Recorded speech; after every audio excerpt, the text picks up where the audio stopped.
saayinsii waliigalaa kan kutaa 8ffaadhaa jechuudha. Qabxii 4.5 jedhu sirna hargansuu namaa waan jedhuun qabadhee isiniif dhiyaatee kan jira. Namoonni subscribe gochuun like gochuun akkasuma namaafillee share gochuudhaan YouTube kana guddisaa jirtan hedduun isin galateeffadha. Iddoo garaagaraa teessanii kanneen nu hordofaa jirtanillee jajjabaadhaan isinin jaa hedduu galatoomaan isinin jaa. Ammallee taanaan subscribe like gochuu saayiboota keessaniif hin dagatinaan isinin jaa. Ayyeegaa mata dureen irraa waa'ee sirna hargansuu namaati. Hargansuudha yommuu jennu sirni hargansuu namaa gaa adeemsa qaba. As keessatti durarratti jecha hargansuu jedhu kana yoon isiniif ibsuudhaaf kan yaalu ta'e jechuudha. Hargansuudha jechuun adeemsa maaliiti jennaan adeemsa sirna fakkeenyaaf qilleensa gara keessaatti qilleensa oksijiinii baay'ee qabu gara keessaatti ol fudhachuu fi adeemsi qilleensa kaarboon daayoksayidii yookiin gaazii gubataa jedhamu kana of keessaa qabu gara alaatti gadi baasuudha. Maal jedhama jennaan hargansuu jedhama. Hargansuu jechuun akkana jechuudha. Hayyeegaa kanarratti sirni hargansuu namaatu akkami? So adeemsaawwan akkam keessa darbee qilleensi ol fudhatamee akkamitti somba bira ga'ee eegasii akkamitti gadi ba'a caasaa isaatii waliin kan ilaallu tahaa jechuudha. Egaa akkuma ibsa isaa isinii dubbadhee waa'ee caasaa sirna hargansuu yoo jennu hargansuu jechuun adeemsa qilleensa gara keessaatti fudhachuuf gara alaatti gadi baasuutiin jee bakka kanatti egaa kanaaf waa'ee caasaalee sirna hargansuu kan jedhu yoo ilaallu sirni hargansuu qulqulluu sirni hargansuu qilleensa qulqulluu oksijiinii hedduminaan of keessaa qabu gara keessaatti ol fudhachuu fi qilleensa xuraawaa kaarboon daayoksayidii hedduminaan of keessaa qabu gara alaatti baasuudha sirni hargansuuti. Hayyee qaamolee kanneen yoo ilaallu caasaalee sirna hargansuu kan jedhaman kana jechuudha. Caasaaleen sirna hargansuu kunoo akkuma ilaallu fakkii kanarraa hubachuun ni danda'ama. Fakkeenya iddoon kun maali? Keessa funyaaniiti. Keessa funyaanii yookiin gola funyaanii kan jennuun jechuudha. Asiin iddoon gara gadiitti agarsiisee jiru kun immoo laagaadha jechuudha. Laagaa jennaani. Isa irraa gaditti immoo laarniksii kan jennu kunis laarniksii jedhama. Caasaan kuni iddoon kun ammoo maal jedhamti? Bronkiolsii jedhama. Caasaalee maaliiti? Caasaalee daandilee qilleensaati jechuudha gaa'ii. Kabiraa asiin afuuffee qilleensaa jennaan. Iddoon kun maal jedhama? Afuuffee qilleensaa jedhama. Asiin gubbaa kanarraa yoo gofka fudhannu ta'e iddoon kun maal jedhama? Ujummoo qilleensaa jedhama. Asiin kun lameen maali? Walumarratti jechuudha. Kun lameen kunii fi kan gara mirgaatii fi gara bitaatiin jiru kuni somba jedhama. Ujummoon biraa bronkiolsii kanneen jedhamanidha. Bronkiolsii jechuun caasaa as keessaa kana jechuudha. Bronkiolsii jennaan. Caasaan as gadii kun ammoo caasaan akkanatti as gadii kun gara gadiitiin kan jiru kun maal diyaafiraamii jedhama. Sirna bullaa'insaa keessatti yommuu diyaafiraamiin kottoonfatu sombi ni diriira. Yeroo diyaafiraamiin diriiru sombi ammoo ni kottoonfata jechuudha. Yeroo diyaafiraamii caasaan jaamu kun kottoonfatu yeroo inni kottoonfatu walitti jechuudha. Maal tahaa yeroo inni kottoonfatu jechuudha. Kun ni diriira sombii ni diriira jechuun qilleensi gara keessaatti yookiin gara alaatti ni baha. Yeroo inni diriiru ammoo sombii ni kottoonfata. Sombii ni kottoonfata jechuun qilleensi gara alaatti baha. Faallaadha jechuudha. Haala walii faallaa ta'e kanaan sirni hargansuu gaggeeffamaa jechuudha. Bifa kanaan sirni hargansuu kan gaggeeffamudha. Yoonii fi gamana dhufnu kuni akkaataa caasaa isaati gaa'ii. Yeroo diyaafiraamiin kottoonfatu sombi ni diriiraa jenne. Yeroo diriiru qilleensi gara alaatti gara keessaatti gadi seena. Yeroo diyaafiraamii kan jedhamu caasaan amma dubbadhee kuni yeroo kottoonfatu sombii ni diriira jennee qilleensi gara keessaatti seena. Yeroo diyaafiraamiin diriiru ammoo sombii maal ta'a jechuudha ni diriira qilleensi gara keessaatti akka inni gadi seenu taasifamaa jechuudha.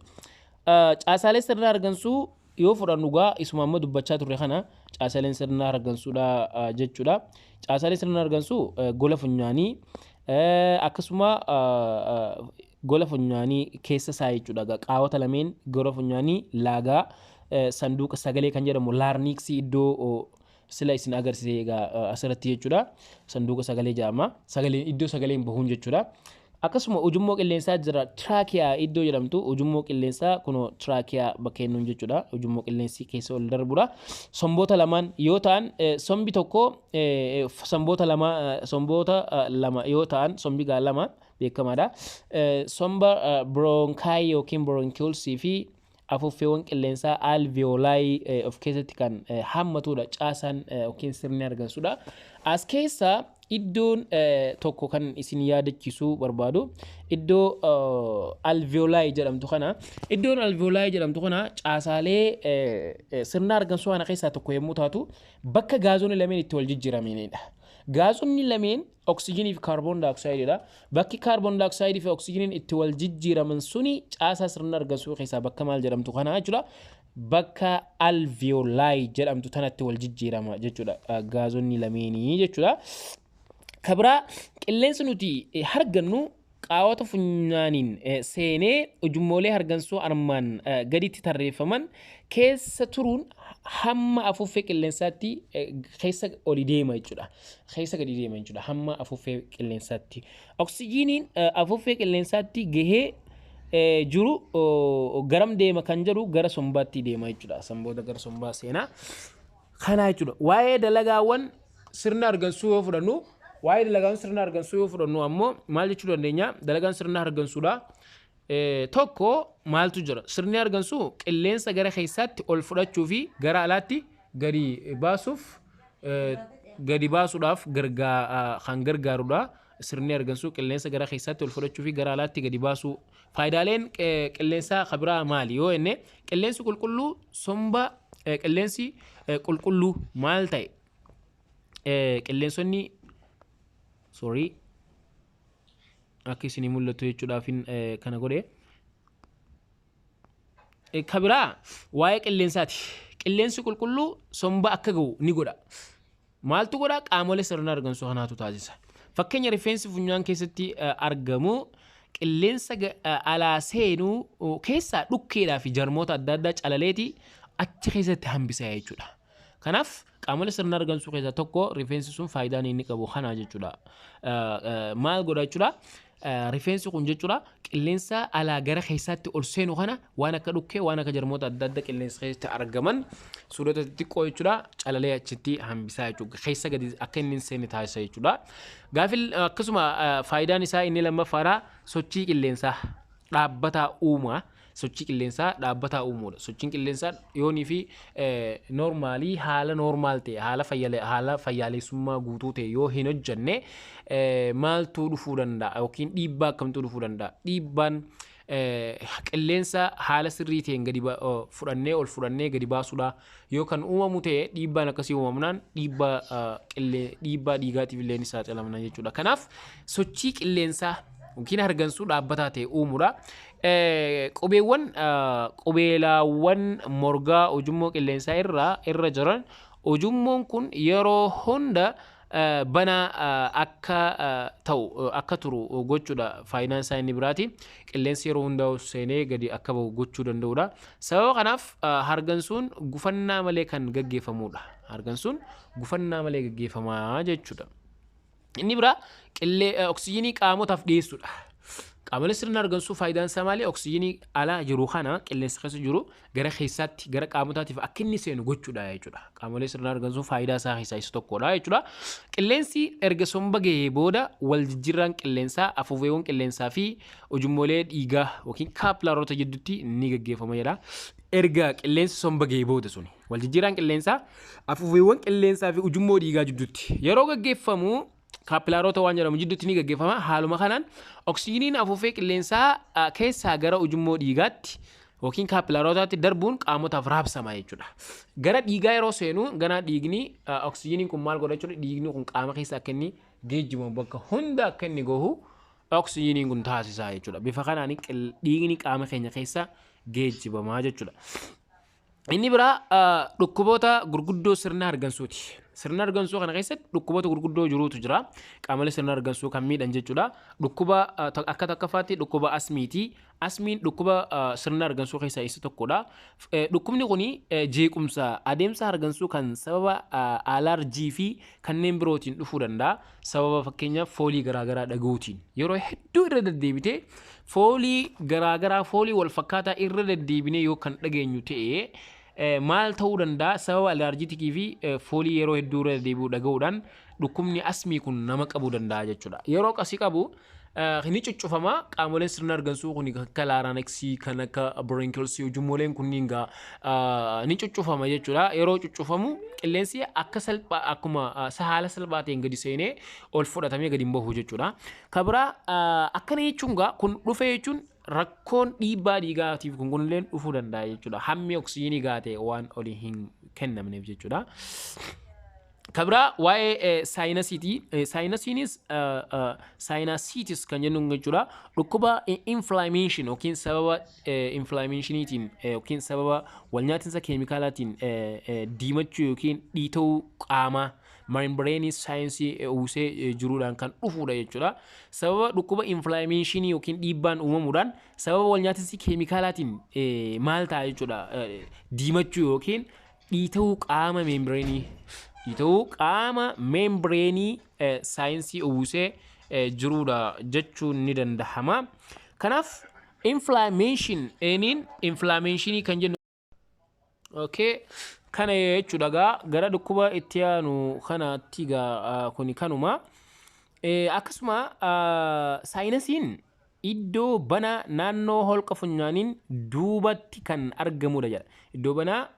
Iddoo banaa naannoo holqa funyaanii gara duuba isaa jechuudha. Duubatti kan argamu yommuu ta'u, inflammationiin saayinsii kun paatoojiinoota dabalatee sababa garaagaraatiin uumamuu ni danda'a. Sababa garaagaraatiin yookiin walnyaatinsi yeroo hedduu keemikaalota yeroo gaggeeffamu dhangala'oowwan yookiin inzaayimoonni adda addaa yeroo maddisiisan jechuudha uumamuu danda'a jechuudha. Kunis dhukkuboota maaliitii? Dhukkuboota sirna argansuu namaati. Dhukkuboota sirna argansuu jennan. Kabira influenzaadha. Influenzaanis sirna argansuutiin kan dhufuu danda'anidha.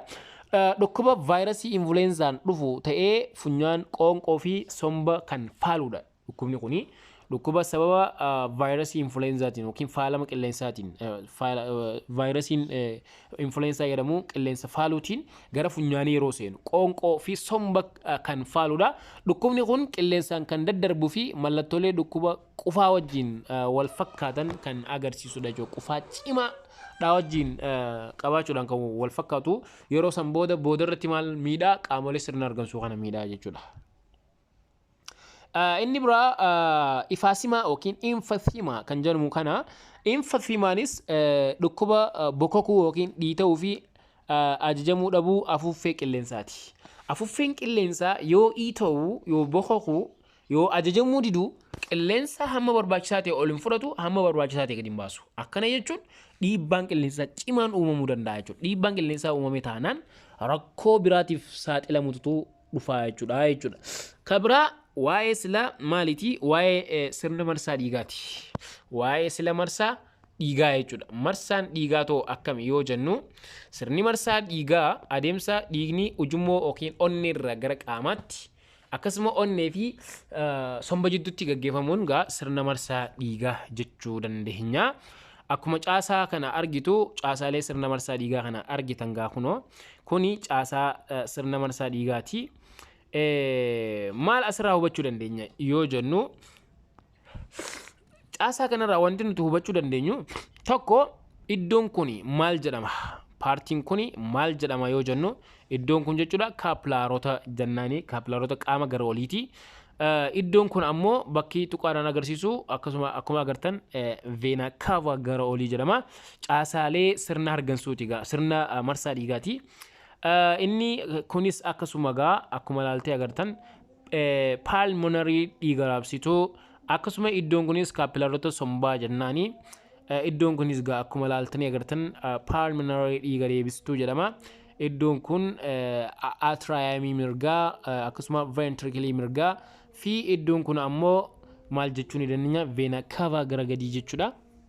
Iddoon kunis akkuma agarru kaapilaarota qaama gara gadii jechuudha. Asiin aortaa jennaani, iddoon kun ammoo ventricle bitaa jedhama. Iddoon kun arteriyaamii bitaa. Asiin ammoo pulmonary dhiiga deebistuu jechuudha. Iddoon kun ammoo kaapilaarota somba bitaa jennaan. Kuni caasaalee sirna marsaa dhiigaati jechuudha. Caasaa sirna marsaa dhiigaa jechuun dandeenya jechuudha. Inni kun caasaan kun gaa akkamitti dhiigni akkamitti akka raabsamu kan jedhu irraa hubachuun ni dandeenya jechuudha. Gaa fakkeenya yoo fudhannu boqonnaa kana keessatti gaa akkuma jalqabaa jechuudha isin barachaa turtan jechuudha. Boqonnaa kana keessatti waa'ee dalagaalee sirna bullaa'insa nyaataa fi sirna argansuu barattee jirtaa jedha. Yes, eelikiidha. Waa'ee sirni marsaa yookiin sirni bullaa'insa nyaataatis nyaanni afaan keessa bullaa'aa ture akkasuma gara garaachaa gad darbee eegasi marrimaan qal'aadhaan deemee gara marrimaan furdaatti kan jedhu kana barachaa turtanii. Amma waa'ee sirna marsaa dhiigaa kanaa wajjiin wal qabsiisee jechuudha. Sirnoonni lamaan kun wal duraa duubaan nyaata bullaa'ee fi oksijiinii qaamaaf raabsamuuf qophaa'e kan dhiyeessudha. Nyaata bullaa'ee gara qaamaaf kan dhiyeessu sirna bullaa'insa nyaataa yoo ta'u, oksijiinii qilleensa oksijiiniin badhaadhee kan qophaa'e tokko gara qaamaatti akka inni raabsamu sirna marsaa dhiigaati jechuudha. Sirni marsaa dhiigaa kun immoo wantoota maal gochuudhaaf gargaara? Sirni marsaa dhiigaa jechuudha inni as jiru kun jechuudha. Sirni marsaa dhiigaa immoo wantoota raabsamuuf qophaa'an kana tokko seelotaaf kan geessudha. Seelota hunda bira kan geessu jechuudha, dhiigas ta'e jechuudha. Dalagaan kunis caasaalee ijoo sirna kanaa ta'an onnee, ujummoo dhiigaa fi maalii dhiigaan kan raawwatamudha. Inni kunis jechuudha. Onneen wiirtuu sirna marsaa dhiigaa ta'e yookiin wiirtuu qaama bu'uuraa kan ta'e jechuudha. Onneen maal jechuudha? Onneen wiirtuu sirna marsaa dhiigaa ta'e ujummoolee dhiigaa keessaan dhiiga seelotaaf kan raabsudha. Onneen gaa wiirtuu sirna marsaa dhiigaa ta'e ujummoolee dhiigaa keessaan dhiiga seelotaaf kan raabsudha.